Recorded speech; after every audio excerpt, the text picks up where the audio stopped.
আসসালামু আলাইকুম সবাইকে। সবাই কেমন আছেন? আশা করছি সবাই অনেক বেশি ভালো আছেন। দুপুরের আজকে রান্নাবান্নার আয়োজন করে নিয়েছি। এখনো গোছগাছ করে নিই, নিয়ে আসছি কি কি রান্না করব।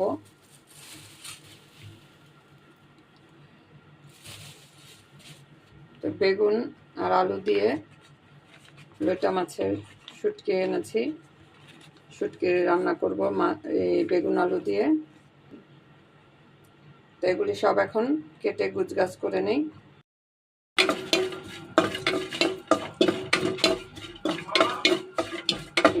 প্রথমে লইটা শুটকিটা একটু ভেজে নিচ্ছি হালকা করে।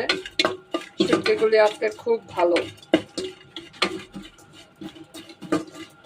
শুটকিটা ভাজা হয়ে গেছে, পরিষ্কার পানি দিয়ে ভালো করে ধুয়ে নেব। কড়াইটা গরম হয়ে গেছে, এখন একটু বেশি পরিমাণে তেল দিয়ে দেব। শুটকির তরকারি একটু তেলটা বেশি করে দিলে ভালো লাগবে। অনেকগুলো রসুন কুচি দিয়ে দিচ্ছি। রসুনটা বেশি করে দিলে তরকারিটা স্বাদ হবে অনেক। আর শুটকির তরকারির মধ্যে রসুন দিলে অন্য রকমের একটা ভালো লাগে, ঘ্রাণটাও আসে ভালো। রসুনটা কিন্তু একটু মোটা মোটা করে কেটেছি, একদম কুচি কুচি করে কাটিনি, মোটা মোটা করে রেখেছি যেন খাওয়ার সময় একটু পাওয়া যায় রসুন। এখন একটু ভালো করে তেলের মধ্যে ভেজে নেব। পেঁয়াজ দিয়ে দিচ্ছি।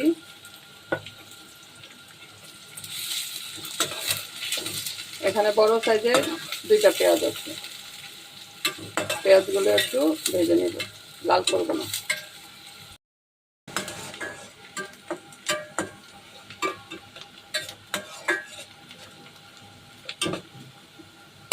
পেঁয়াজ ভাজা হয়ে গেছে, এখন একটু পানি দিয়ে সব মশলা দিয়ে দিব।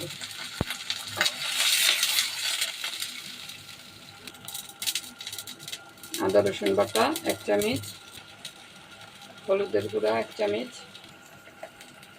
হাফ চামচ দিয়ে দিচ্ছি মরিচের গুঁড়া, ধনিয়ার গুঁড়া 1 চামচ, লবণ।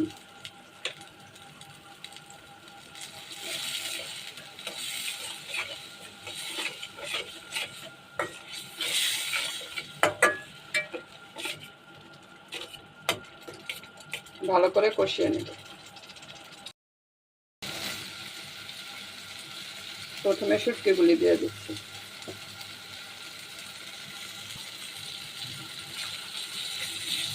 মশলার সাথে শুটকিটা ভালো করে কষিয়ে নেব।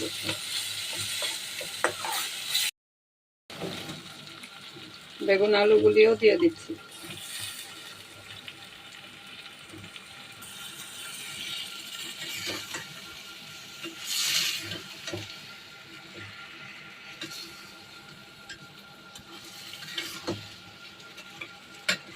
টমেটো নেই, এই জন্য পেঁয়াজটা কিন্তু একটু বেশি দিয়েছি, যেন ঝোলটা একটু মোটা হয় আর কি। আর বেগুনের তরকারি ঝোল তো এভাবেই মোটা হয়ে যায়, তবে পেঁয়াজটা বেশি করে দিলে কিন্তু খেতে ভালো লাগবে।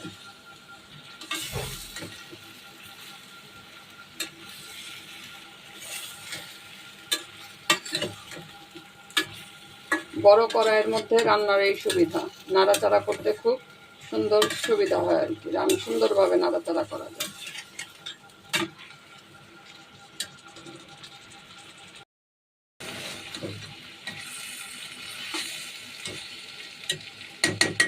কষানো হয়ে গেছে, এখন একটু পানি দিয়ে দিচ্ছি।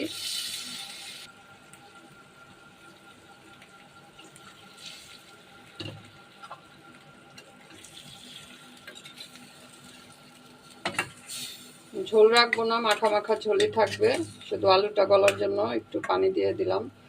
এখনকার আলুটা আবার একটু গলতে সময় লাগে বেশি।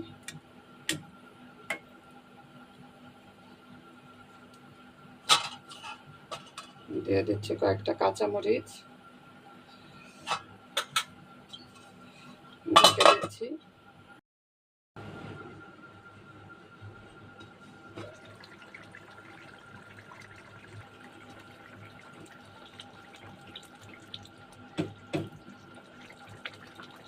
হয়ে গেছে শুটকির তরকারিটা।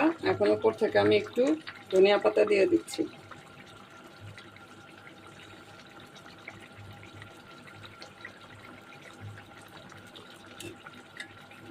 আর নাড়াচাড়া করবো না, এখন নামিয়ে নেব।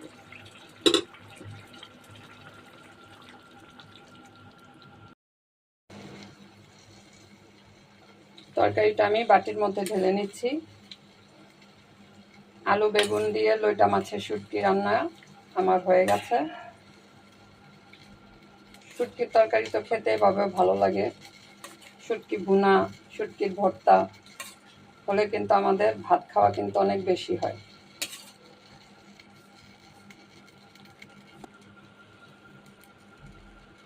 ধনিয়া পাতাগুলি ভিতরে চলে গেছে।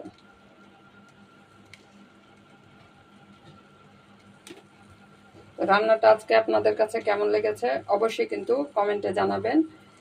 আর আমার চ্যানেলটা ফলো দিবেন ফেসবুক থেকে দেখলে। সবাই ভালো থাকবেন। আল্লাহ হাফেজ।